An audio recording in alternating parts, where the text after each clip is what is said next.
Hello everyone, स्वागत है आप सभी का विकास स्टडी सेंटर में। तो कैसा गया आप लोगों का एग्ज़ाम? आज आप लोगों का जो एग्ज़ाम हुआ, उम्मीद करते हैं आप लोग सभी बच्चे का एग्ज़ाम जो है अच्छे से गया होगा। सब कोई पेपर को अच्छे से पढ़ के गए होंगे। तो आज हम लोग इस वीडियो में जो आपका हिंदी का एग्ज़ाम हुआ उसी के आंसर की को डिस्कस करने वाले हैं। तो आप लोग को मिला के कमेंट करना है कि आप लोगों को कितना मार्क्स बन रहा है। ठीक है, टोटल 40 मार्क्स का यहाँ पे आपका पूछा गया था, 40 एमसीक्यू क्वेश्चन।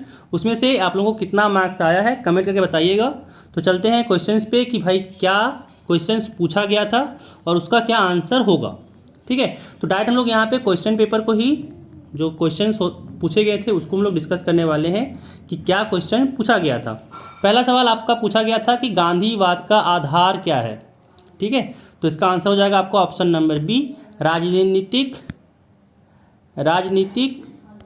और साथ ही साथ आध्यात्मिक। ठीक है, राजनीतिक और आध्यात्मिक। अगला सवाल पूछा गया था आप लोगों से, पूछा गया था कि संसार में प्रचलित सारे वाद सीमित हैं। तो इसका आंसर हो जाएगा बी नंबर, राजनीतिक क्षेत्र तक। ठीक है, अगला सवाल जो आपसे पूछा गया था वो सवाल आपसे पूछा गया था कि गांधी ने अपने जीवन का बलिदान दिया। ठीक है, ऑप्शंस यहाँ पे दिए हुए थे, इसका आंसर हो जाएगा डी नंबर, सांप्रदायिकता की समस्या को हल करते हुए। अगला सवाल कि आध्यात्मिक शब्द में एक प्रत्यय है, निम्न में से सही विकल्प क्या होगा। तो यहाँ हो जाएगा ऑप्शन नंबर ए। ठीक है, अध्यात्म प्लस इक। अगला सवाल आपसे पूछा गया था कि मन को हर लेने वाली प्रकृति की गोद में कौन सा देश बसा है। तो इसका आंसर हो जाएगा ऑप्शन नंबर डी, कवि की जन्मभूमि। ठीक है, अगला सवाल कि उस देश के चरणों को कौन धो रहा है। तो इसका आंसर हो जाएगा ऑप्शन नंबर ए, नदियाँ। अगला सवाल यहाँ पे है कि यहाँ की नदियों के पानी को कैसा बताया गया है। तो ऑप्शन हो जाएगा ऑप्शन नंबर डी, अमृत के समान। ठीक है, अगला सवाल देखिए, पूछा जा रहा है आपसे कि इस देश का आंगन किससे भरा हुआ है। तो इसका आंसर हो जाएगा आपका ऑप्शन नंबर डी, इनमें से सभी, रसीले फलों से, विभिन्न प्रकार के अनाजों से, पौष्टिक मेवों से। ठीक है, ऑप्शन नंबर डी हो जाएगा, इनमें से सभी। अगला सवाल कि रेडियो जनसंचार का कैसा माध्यम है। ठीक है, तो हो जाएगा आपका ऑप्शन नंबर बी, श्रव्य। ठीक है ना, यहाँ पे बस सुनाई देता है, रेडियो में तो बस सुनाई देता है ना, तो हो जाएगा आपका श्रव्य, जिसमें हम लोग सुन सकते हैं। अगला सवाल कह रहा है यहाँ पे आपसे पूछा गया है कि समाचार लेखन की सबसे बुनियादी एवं उपयोगी शैली कौन सी है। तो इसका आंसर हो जाएगा ऑप्शन नंबर बी, उल्टा पिरामिड शैली। ठीक है, अगला सवाल देखिए, आप लोगों का अगला सवाल था कि भाई दैनिक जागरण क्या है, स्थान है, संस्था है, या परिधान है, या समाचार पत्र है। तो इसका आंसर हो जाएगा ऑप्शन नंबर डी, समाचार पत्र। डेली आप लोगों के डेली सुबह में आप लोगों को आता होगा पत्र, जिसमें से एक समाचार पत्र जो है दैनिक जागरण भी है ना। और सारी कंपनियाँ हैं, दैनिक भास्कर है, प्रभात खबर है। अगला सवाल कि किसी पत्रकार के लिए सदा क्या होना आवश्यक है, निष्पक्ष, कपटी, एकपक्षीय, या दुर्भावपूर्ण।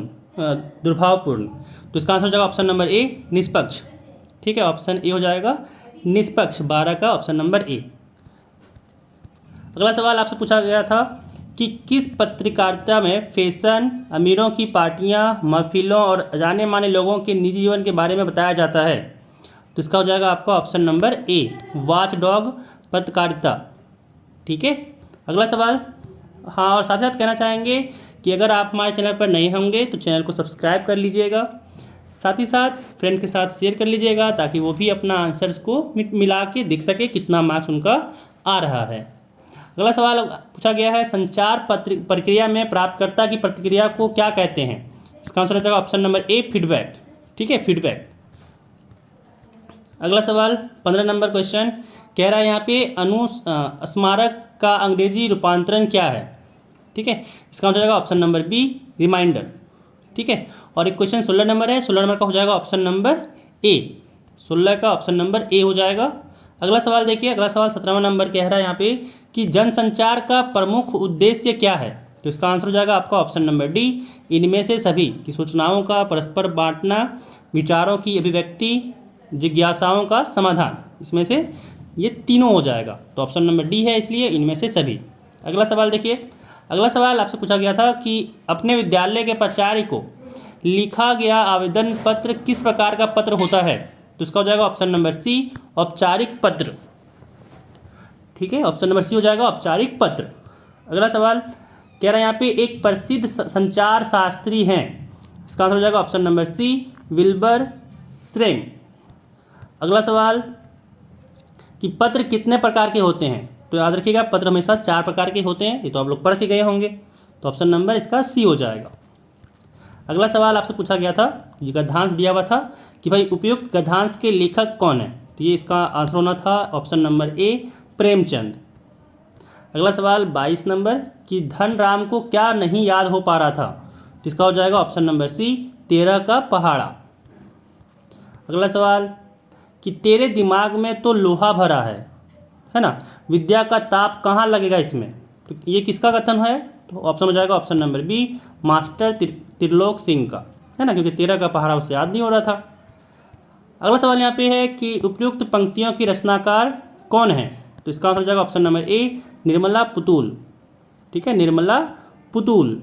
अगला सवाल कि गांधी बाबा की क्या इच्छा है? तो ऑप्शन नंबर बी हो जाएगा, सब पढ़ना लिखना सीखें।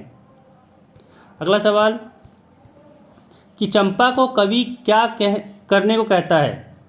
खेलने के लिए, भैंस चराने के लिए, पढ़ने के लिए, इनमें से सभी? तो ऑप्शन नंबर डी हो जाएगा, इनमें से सभी। अगला सवाल यहाँ पे रजनी अमित की समस्या को लेकर सर्वप्रथम कहाँ जाती है? तो ऑप्शन हो जाएगा इसका ऑप्शन नंबर ए, हेडमास्टर के पास। ठीक है, अगला सवाल का आंसर ऑप्शन नंबर ए हो जाएगा, रमेश, क्वेश्चन छूट गया। ठीक है, चलिए अगला सवाल चलते हैं फिर।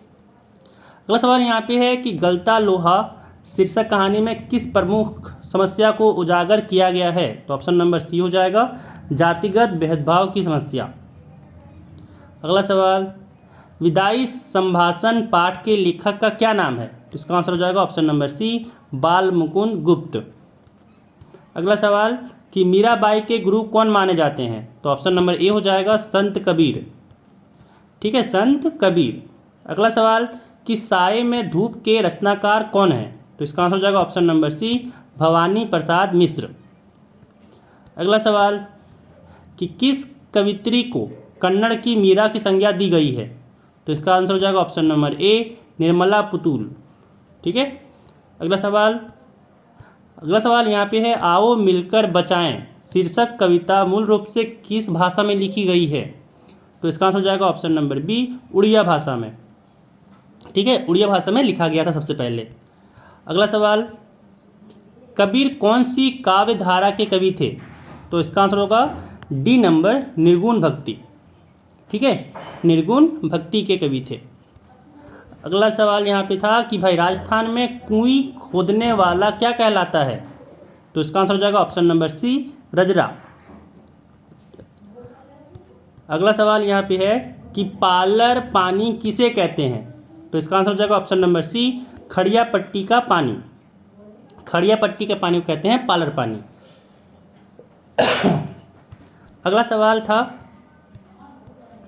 सवाल यहाँ पे था कि कुमार गंधर्व के अनुसार लता मंगेशकर ने किस रस के गाने के साथ न्याय नहीं किया?